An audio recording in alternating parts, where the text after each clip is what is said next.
Well, good morning, everyone, and it is good to be with you today. My name is Ryan Levis. I'm the Norfolk campus pastor here at Grace, and just a special shout out to all those joining us, Strawbridge, Norfolk, those online. We are kicking off a brand new series today called Underground, which is why we got some roots behind me, which we're excited about diving more into this theme of underground. But I'm Ryan. You may not know me that well. Maybe we haven't exactly met, but I actually haven't always been the Norfolk campus pastor. My family started coming to Grace when I was in high school back in 2005. And 10 years later, I came on staff in 2015. I was 26 years old.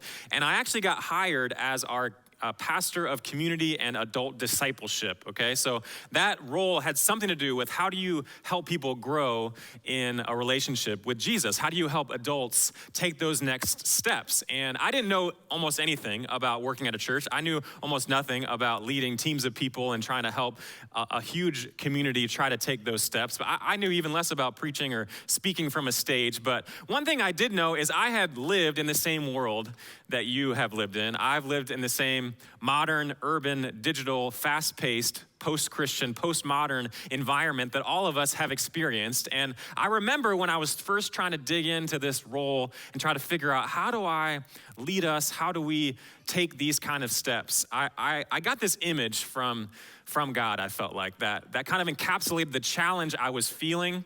And I didn't know much back then, but I knew that this really resonated with me, and maybe today it resonates with you. But I felt like the image God gave me was of a rock skipping across a lake. Did you ever do this growing up? Did you ever take a rock, maybe a few rocks, you tried to find the ones that were really flat and kind of had that good aerodynamic thing going on, and you could like throw that thing and try to figure out how many times you could skip it, how long it could stay along the surface. And it kind of depended on the angle that you threw it at and how fast you were able to throw it. And I got this image, and I felt like every single one of us in our modern world are being thrown at a certain angle and a certain speed through life that we just keep skipping along the surface. And we go faster and farther, and we just keep skipping, and we never get to sink down into really what's going on within us. And I think over the last almost 8 years now being on staff, I could say that this is one of the main challenges I see in our church, in our world, in our cities, in the 757 for what it means to follow Jesus. We are just thrown through life so fast and in such a way that we can never sink down, slow down. We are skipping along the surface. I mean, think about it. We are more connected than we've ever been in history. We have more access to relationships than we've ever had, but we are actually more lonely than we've ever been. We have more technology, we have more helps in our everyday lives to help us with our everyday tasks, but we have less time than we've ever had, and we have less room in our schedules for the things that matter most. It's almost like we have this psychosis in our society, or maybe I could call it a soulcosis, right? Like our soul is just withered and dry and dying because we are skipping along this surface so fast. I just want to throw out 3 words to you and see if these have any resonance in your life. Do you feel this way in life? Do you feel like life sometimes just feels shallow? Do you feel like life sometimes just makes you feel exhausted?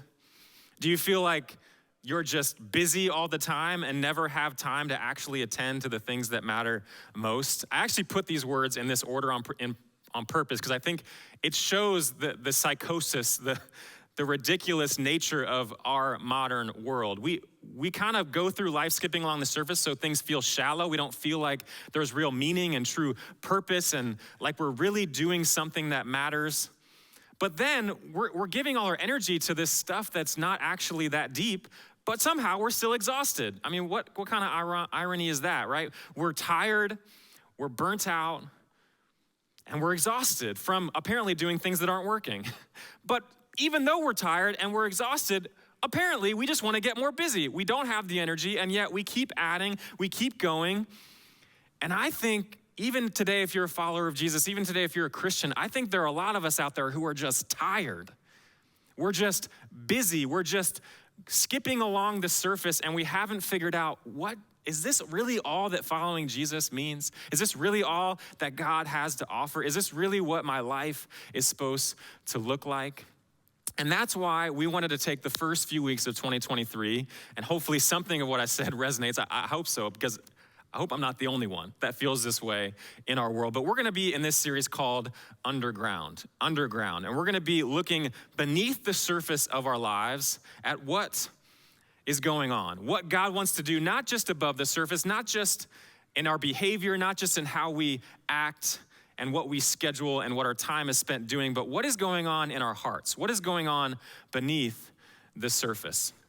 It's kind of like if maybe you're a homeowner or property owner, you have to grow grass. I'm a recent homeowner. I just bought a house with my wife a month ago, and so we are looking forward to the spring when I'm gonna have to figure out how to grow grass. Anyone know how to grow grass, right? Apparently it's complicated, and you have to start all the way back in the summer before that spring to really get it right. You have to rake your leaves, make sure they don't die on you, and kind of cover up some things. You gotta aerate the soil. Apparently you gotta cover it with topsoil. You gotta fertilize. You gotta protect it from all sorts of things running over it. Then you gotta reseed it, and protect it and rinse and repeat and water it and all this stuff. And apparently there's all these things that can happen to it that threaten your grass being green. I mean, there is so much that goes into getting a green lawn. I had no idea, okay? You can get brown patches on your lawn. You can get fungus in your lawn that attacks your grass. Your grass can get too much water and be too wet. Your grass can get not enough water and be too dry.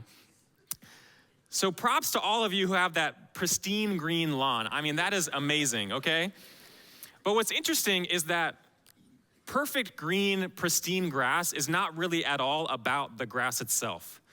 It's about all of that work that I just said that goes in at the beginning. And actually, all that work is actually in the soil, beneath the ground, as the seed is germinating, as it's being nourished, as it's being fertilized, and as that grass is becoming a healthy, pristine thing on your lawn.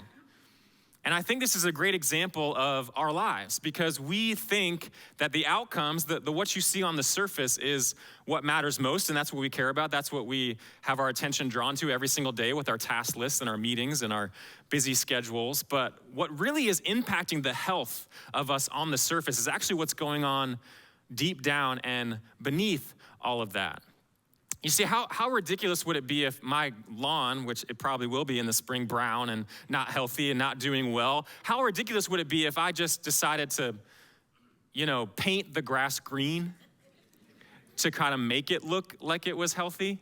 Maybe I just killed all my grass and brought in AstroTurf and just said, we're just not gonna worry about it. This is perfect, pristine. Isn't my lawn great? We got great grass, it's all green. No, that's AstroTurf. That's not actually a healthy lawn. And yet I think a lot of times in our lives when it comes to the deeper things, when it comes to real health beneath the surface, a lot of us, and myself included, we like to paint our lives green on the outside even though we haven't done the work beneath the surface to really help us be healthy. And this is actually the question we want to ask here at Grace Bible Church.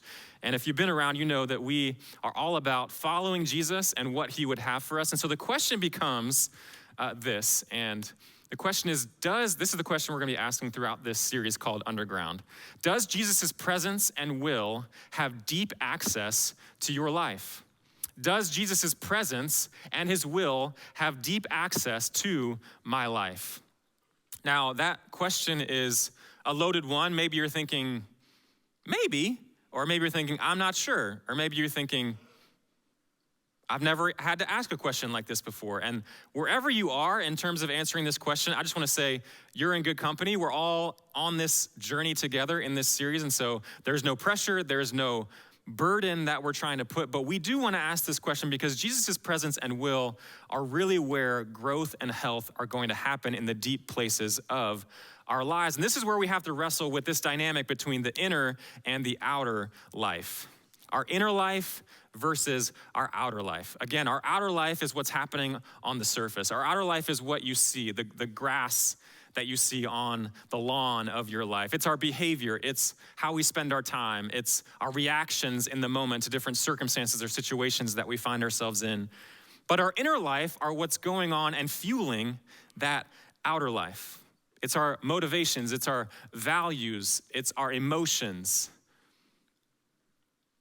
And there's a relationship between our outer life and our inner life. And Jesus cares a lot about what's happening on the inside. We're going to see that in the passage today. And I just want to ask the question, not does Jesus' presence and will have deep access to your life, but just how? How do we get to that place? How do we get to a place where we have that true peace? How do we get to a place where we find some sort of sanity in this psychosis of the modern world? Well, we're going to dive into one of Jesus' most famous teachings today as we kick off this Underground series. And we're going to talk about a lot of different things in this series. We're going to try to get practical and give practical tools for how we can find this inner life of joy and peace that Jesus offers. But today we're going to kind of get back to the basics. And I'm excited because if you're here and you've been a Christian for a long time, it's going to be a great reminder for all of us of how we start a brand new year, how we approach our relationship with God. And I think if you're here and you're not a Christian or anywhere in between, it's going to be a great introduction to the invitation to following Jesus. And so we're going to be in Matthew chapter 16, and we're going to read through all three of these verses all at once, and then we'll kind of go back and pick them apart one by one. So this is Jesus teaching, and it says, Jesus said to his disciples, "Whoever wants to be my disciple, my follower, a learner, an apprentice of me, must deny themselves and take up their cross and follow me. For whoever wants to save their life will lose it." He keeps going. "Whoever wants to save their life will lose it, but whoever loses their life for me will find it. What good will it be for someone to gain the whole world yet forfeit their soul? Or what can anyone give in exchange for their soul?" Jesus here getting at the heart of the matter. If you're going to follow me, if you're going to lay your life down to King Jesus, you're going to have to wrestle with this call to deny yourself, take up your cross, and lose your life. Now, I highlighted specific words in this passage. I highlighted the word life and the word soul. And the reason I did that is because actually in this passage, the word for life and the word for soul is actually the same word in Greek in Matthew chapter 16. And I think one of the things that's going on here is that Jesus and Matthew are pointing us to something going on in the inner world.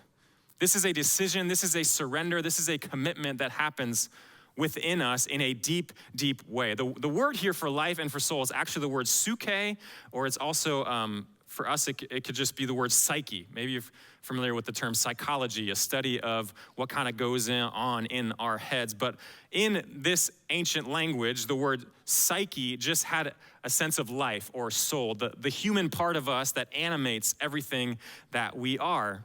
And Jesus here is getting at what is going on, what is happening in the deeper part of you. What's happening in your life, in your soul, deep down underneath the surface, where the roots go deep, or maybe they don't go so deep. And so I just want to walk through these verses one more time and try to figure out what is Jesus calling us to do in this inner world. Because I used that word psychosis specifically earlier in the message. Because Jesus, I think, is going to identify that deep down in our soul, in our lifeblood as human beings, there is something off. There is something wrong. We have a psychosis. We have a soulcosis going on. And I think our modern world didn't invent it. I think it's just highlighting it in a new way. And so let's dive back into Matthew 16, verse 24.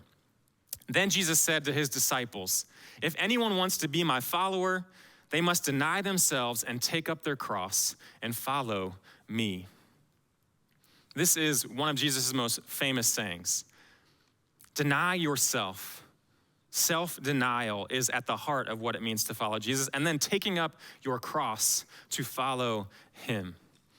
Now, it's easy for us when we look back 2,000 years later to Jesus' teaching to see the whole perspective, and we know that Jesus is going to die on the cross in just a few chapters. We know that that's how he saves the world and forgives our sin, and we look back and we have cross necklaces and we have cross decorations and all sorts of things, and the cross really doesn't mean to us what it meant to Jesus' disciples as they're listening to him. You see, the cross, again, wasn't even something that Jesus himself had taken up yet. And so what they're picturing is this torture device. They're picturing a complete laying down of pride and ego and self and control to say, you know what? My old self has gone and my new life is following you, Jesus. It's an incredible call to self-denial. And he continues in verse 25, he says, "For whoever wants to save their life will lose it, but whoever loses their life for me will find it." This surrender, this commitment to deny ourselves and follow Jesus, you could equate it to losing your life. That's this image of the cross, right? An image of literally dying. If you try to save it, if you try to hold it, if you try to grasp it, try to control it, you will lose it. But if you open your hands and are willing to offer your life completely and totally to King Jesus, you will find the life you've always wanted. And then in verse 26, we read, "What good will it be for someone to gain the whole world, yet forfeit their soul? Or what can anyone give in exchange for their soul?" Again, this word psyche, this deep part of us. And Jesus here is asking, what good is it to have such a green lawn, but the soil is corrupt and rotted and dead? What good is it for you to have everything on the outside going well, but your very life, your very soul is dead inside? No, reject anything that keeps you from leaving this world behind and following Jesus wherever he takes you. This is the call. This is the invitation that Jesus has for us. And we have to ask the question, why, especially for Christians, why is it so hard for us to really take Jesus at his word? Why is it so hard for us to really take up this call to follow Jesus in this radical way?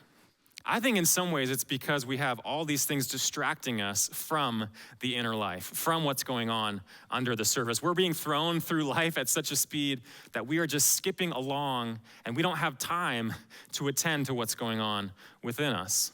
I think this is what's happening with entertainment or Instagram or TikTok or these different ways that we escape into the world of entertainment to distract us from what's really going on down inside us. Have you ever noticed also how a lot of these forms of media, they don't just help us escape into another reality or another world, but they actually stir up in us a lot of times emotions that help us mask what's really going on under the surface.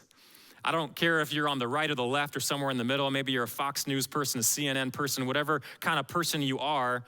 Your social media feed, your YouTube streaming, your news channel, it is almost designed specifically these days to inspire you to outrage, to get you upset, to get you angry and mad.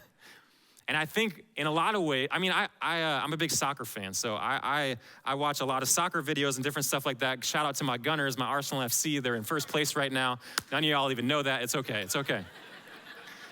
But on these videos, I literally get like these recommended videos and it's like, so-and-so embarrassed so-and-so. Oh my gosh, so-and-so crushed so-and-so, right? Have you seen these like leading, trying to get you to click because it's stirring up something in you that feels strong and feels powerful, and you get angry and you get outraged or you get riled up. And all of that is really just the same thing as escape. It's just distracting you from real emotions that are going on down inside. Maybe for you, it's not escape, or you don't even have a subscription to Netflix or what have you. You like to just be busy. You love to get tasks done. You love to achieve. You love to work. You love to be productive. And that productivity, again, when you slow down, when you don't have something to do, when you're not sure what the next thing might be, you slow down and you realize, man, I am just getting that next high and that next dopamine hit from that next task that I'm completing, and I'm actually masking something going on underneath the surface. Some of us, when it comes to our deepest relationships, we become so good at keeping people at a distance, at not letting anyone in, at maybe not trusting folks to a certain extent, so that we keep that inner world and that inner life completely hidden from anyone else but ourselves. And that way we can hide it, we can ignore it. And how I would sum up this pathology, this psychosis in our world is just with this one word: avoidance. All of those things, entertainment, anger, productivity, a lack of trust in relationships. All of those are avoidance. Avoiding what's actually happening beneath the surface. And maybe we paint our grass petals green. Maybe we just have them look brown and we don't really mind. But ultimately, we are just avoiding the real question of what's happening in our psyche, what's happening in our soul, what's happening in our deep life with God, and how are we doing? How is it going? And so the question becomes, what are we really trying to avoid? What are we so afraid of? What do we not want to happen? Why am I so ready to escape? Why am I so ready to paint my grass green and just skip along the surface? What is it that terrifies us so much? And I think the answer is actually something really deep inside of us. It is this fear, this primal fear of death itself. We are so afraid of death. We are afraid of physical, spiritual death, but we're afraid of this kind of death that Jesus is talking about in this passage. Dying to ourselves, dying to our ego, dying to our control, dying to our pride. We are trying to avoid it like the plague. We do not want to have to surrender everything we are and everything we have to King Jesus or to anyone really outside of ourselves. But this is what has to happen for us to experience the life that Jesus offers. Earlier in this same passage, it's described before Jesus starts teaching what he is doing. And it says, from that time on, Jesus began to explain to his disciples that he must go to Jerusalem and suffer many things, and that he must be killed and on the third day be raised to life. Jesus, in just a few chapters, in just a few verses, he's going to go to Jerusalem. He's going to suffer many things. He's going to be arrested, put on trial. He's going to be walked up a hill called Golgotha, and he's going to be killed.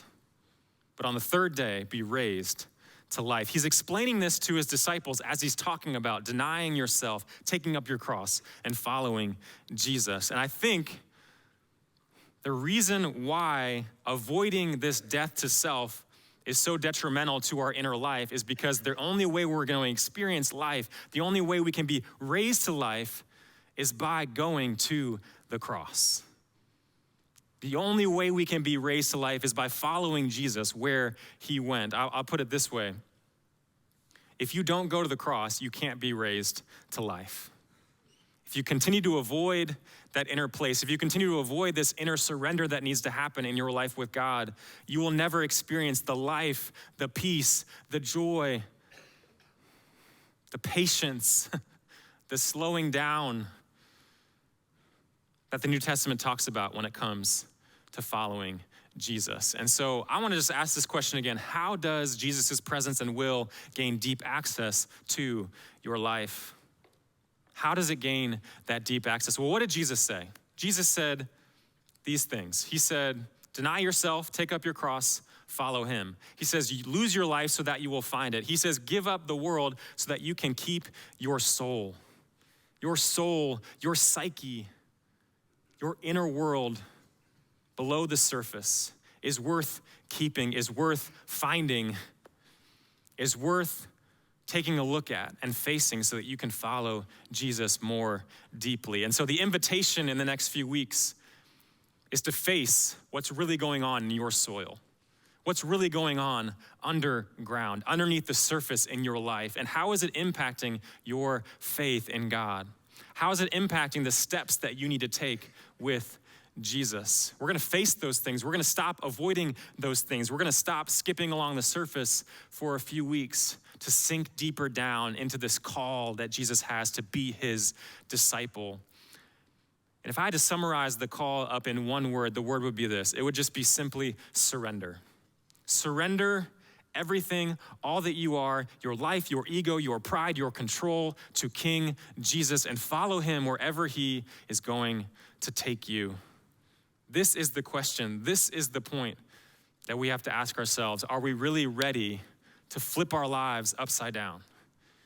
To lose ourselves, to lose our lives for this faith that we have in Jesus? And this theme of underground kind of comes out of a few years now of our staff reading some different books and engaging with God, engaging with different kinds of spirituality in a way that helps us go deeper, helps us slow down, helps us, maybe you've heard it in some of the sermons, this idea of stillness and silence and solitude, and realizing that really we really are just moving way too fast. And I've had different moments in my own walk with God where I've grown or where I felt like, man, I'm really giving everything. I'm really laying it all down. I'm surrendering. My life is totally God's. But in the last few years, as we've been reading these books by authors like Pete Scazzero, Ruth Haley Barton, these authors that take you on a journey to a place where you're really at the end of yourself, I've been realizing that we really do have to flip everything on its head. We have to slow down from the chaos and the psychosis going on around us and really take stock of our souls and what is it really gonna take for us to truly follow Jesus in this crazy, crazy world that we live in? How are we actually going to be true to our own humanity and our own relationship with God? It's gonna take something drastic. It's gonna take something radical. And honestly, a few years ago, if you had shown me this passage where Jesus is asking us to deny ourselves and take up our cross and follow him, I would have probably taken it a little bit maybe how some of us are taking it today. It's kind of intense. It's a lot. It feels heavy. It feels maybe even oppressive a little bit. Man, I don't know if I want this. I don't know if I want to do this. And honestly, a few years ago, it would have sounded the same way to me. But this call to follow Jesus, this call to take up your cross, this call to die to yourself, the more and more that I've considered it, the more that I've thought about it, the more that I realize that it's actually not oppressive. It's not that intense. It is intense. It's ultimately not a challenge. It's an invitation. That God knows the only way that you can experience true life, the only way that you can experience the true freedom that he desires for you is to take you on this journey to the cross and out on the other side and experience the resurrection life that can only come when you die, when you surrender, when you give up. And so I invite you over the next few weeks, would you join us on this journey? Would you stop avoiding? Would you stop skimming along the surface? Would you take a look beneath the grass and at the soil with us as we look at what's happening? And if you do, as you come on this journey with us over the next few weeks, I'm so excited for us to go deeper, to go inward, and to go underground. Let's pray. Father, I thank you for this theme of growth and new life and planting and reaping. Lord, for this image of what's happening at the roots of our life, what's happening in our psyche, in our soul. Lord, would you help us to take this journey with you? Would you help us to surrender it all?